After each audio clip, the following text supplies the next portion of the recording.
Hi everybody, and welcome back to the channel, and welcome back to another course vlog here from beautiful SilverRock Resort. We're out here in Quinta, California. It is absolutely gorgeous out here.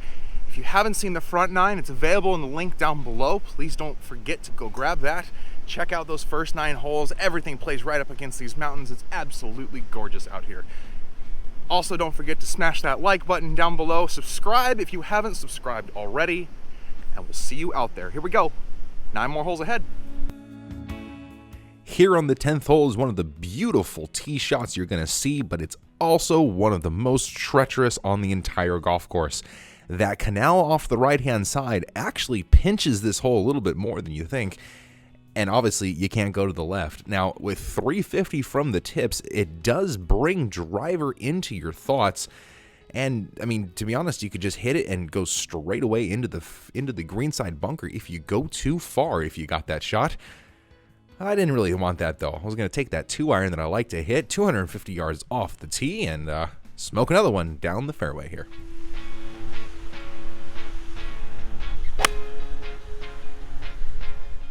That was definitely a safe swing. The ball went right down the right-hand side of the fairway, leaped over the cart path, and jumped into the desert area here. I found my line, took my club.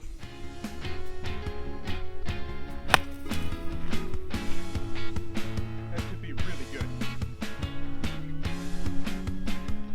Now, I think it was almost better that I couldn't see the water on the approach shot here because I just picked my line and trusted that pitching wedge there. Trusted that it would go somewhere to the middle of the green. And these greens are really big today, but they are also really quick. Luckily, I have been able to get the speed down relatively good and get these tap-in par putts. Keep that round alive. Now, the 11th hole here, they've modified the course over the years, and this hole is a victim of it. These new tee boxes obviously makes it a gigantic overwater par 3, but when you come into the green, it is pitched away from you, as is the waterfalls there. They all roll away from you as well. It was designed initially to be played the other way around. This green does, like I said, it rolls away from you in multiple tiers. It is quite strange, and there's not really a good view of it from the tee shot either. I pushed my tee shot out to the right of the green. I was pin high, but I got a really, really slippery chip shot down this hill.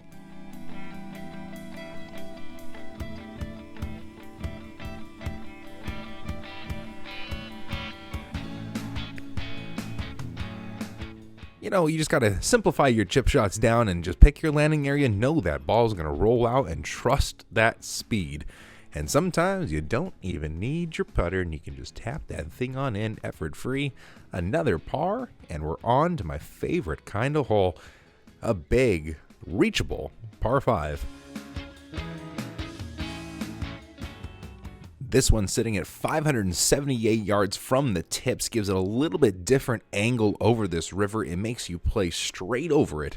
If you play a little bit up at the tee, at the blues or the white tees, you are going to have a little bit more of an angle over into this fairway. It takes out a lot of that water down the left-hand side.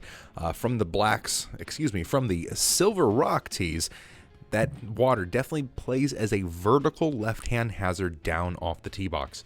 Now, coming into the green, there is plenty of deep trouble on the left-hand side, so you've got to air your approach shot off to the right.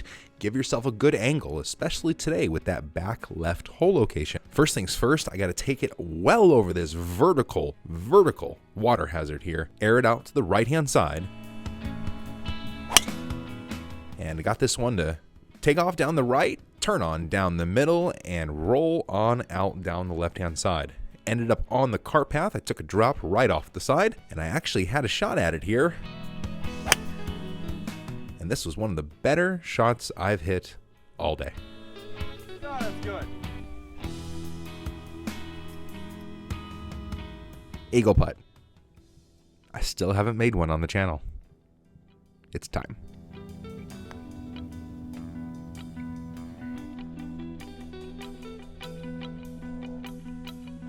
Oh, come on. What do I gotta do to make that putt? Holy moly. Oh, man. That's an eagle robbery. Man, oh man, sometime one of those eagles will drop on this channel. Beautiful par 3 13th here, plays right back up into the mountainside. This one is absolutely picture perfect.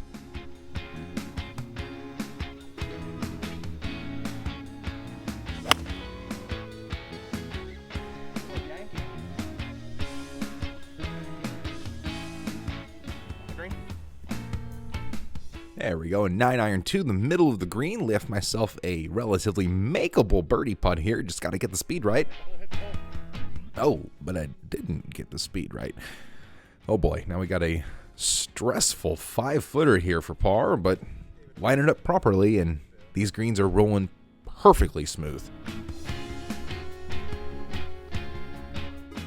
Able to roll in that par putt and validate the birdie off of the par 5, and we're staring at another par 5 here. Another part of that renovation a few years ago converted this hole from a 500-yard par 4 into a bigger and longer par 5 here, playing vertically along the canal off to your left-hand side. You got to deal with that little fairway bunker off the tee and the big waste bunker off the left-hand side. Now coming into the green, there's going to be this bunker center of the fairway. There's nothing more annoying than something right down the middle, right? Now not only does that bunker play down the middle, it elevates the fairway around it, playing like a little volcano. So if you're anywhere around it, you have a blind approach into that green. And look at that pin, man, tucked all the way over on the right-hand side. It's almost protected by those palm trees as well. Not going to be an easy par 5 here, and first things first, got to get it down the fairway. Now you saw it down the last par 5 where I hit a little bit of a tuggy shot. This one was the tuggy shot as well, a victim of it, and another one down the waist area on the left. Was able to find my ball and have a halfway decent shot at it, but there was way too much trouble in front of me to be able to hit a 2-iron out of this lie. So taking a 5-iron to make sure I cleared that little baby bush in front of me, and I also didn't want to hit it in the trap here. And well, needless to say, I played the right number to not play it in the trap. Little chip shot over it, tried to run it out down to the flag and get it as close as possible. Left myself a look at birdie here. Let's try and roll one in.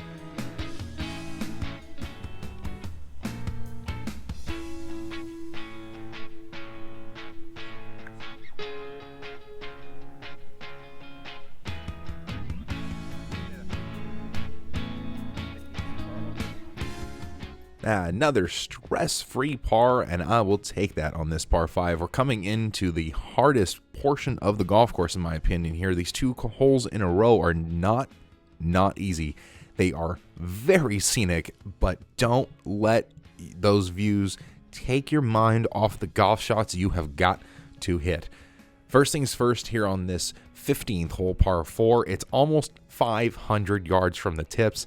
That bunker down the left is in play for me. I do believe it's about 305 to clear. Got to give it all I got to potentially get it over that, realistically aiming to the right of that down the middle of the fairway. A big lion's mouth bunker is going to protect this crescent green around the back side of it, and it's an elevated green. You're not going to be able to see it from the fairway.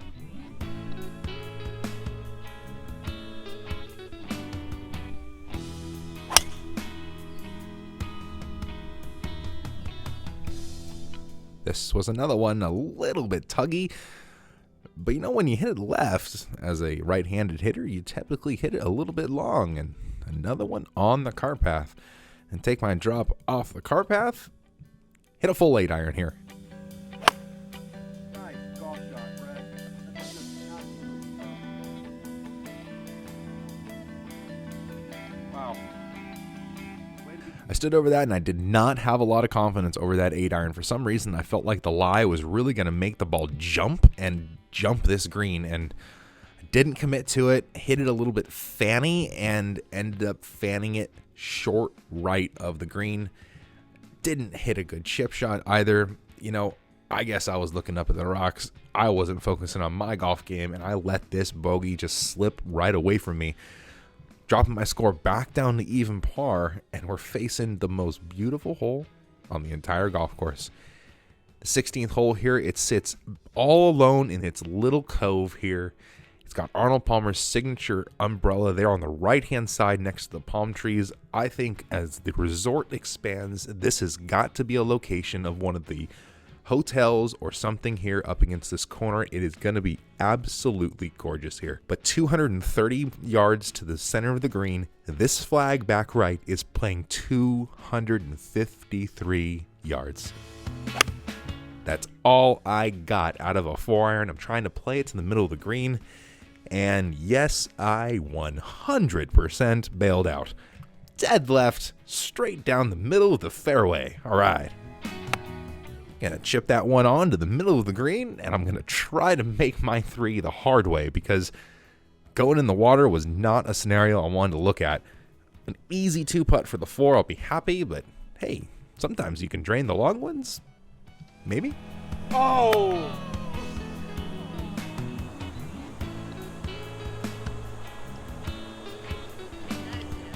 250-yard par 3, you make that 4, not too bad. Now we're staring at a 600-yard par 5 once again. The 17th hole is going to share that fairway over there with the 15th, so it does make the tee shot a little bit wider if you can get it on down there. And then the second shot, well, this is what you got to deal with. The canal is back, and this time it's going to play as a diagonal hazard. And going into the green here as a par 5, you got to figure out where you're going to lay your ball up. So if we look at over the canal here, what do we got? We got a big giant bunker that's going to line it all down the right-hand side.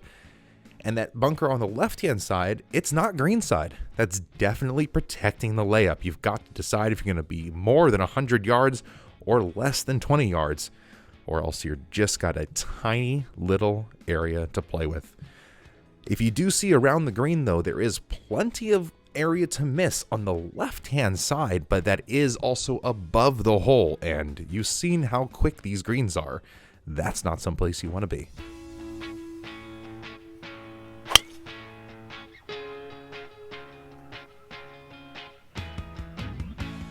Well, first things first, I finally hit a tee shot straight, cranked this one right down Main Street, and had to take the 3-wood out here. 285 yards to a front flag. Let's give it all I got.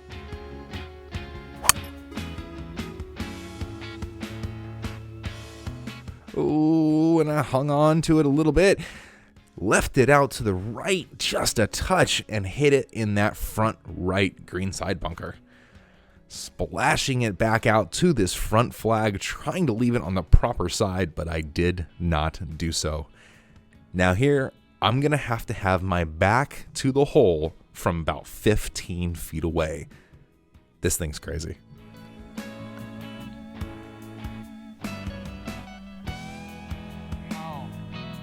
I had some mad respect for that hole. Did not want to 3-putt that and go even further over par. Really want to leave myself a decent look at it here on the 18th, which is the last victim of the recent renovation, but you see right behind it, they are definitely getting ready for some sort of a resort expansion here.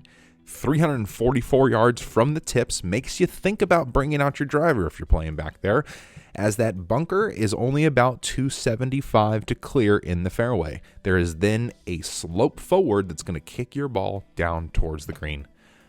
Look at these views. Once this resort is built, this place is going to be fantastic. Not to say that it isn't already, to be honest with you. Just some serene golf right now.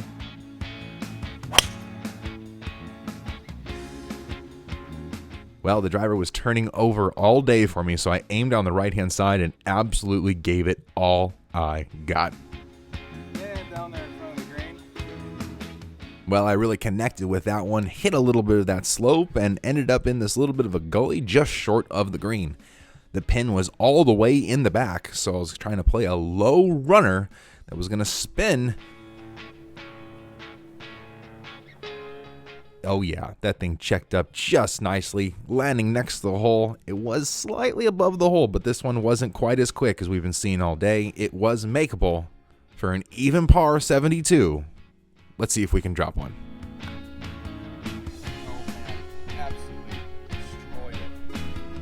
Nope, just gonna hit it right through the legs of the tripod, get behind it, and tap in the par putt because you've been doing that all day long.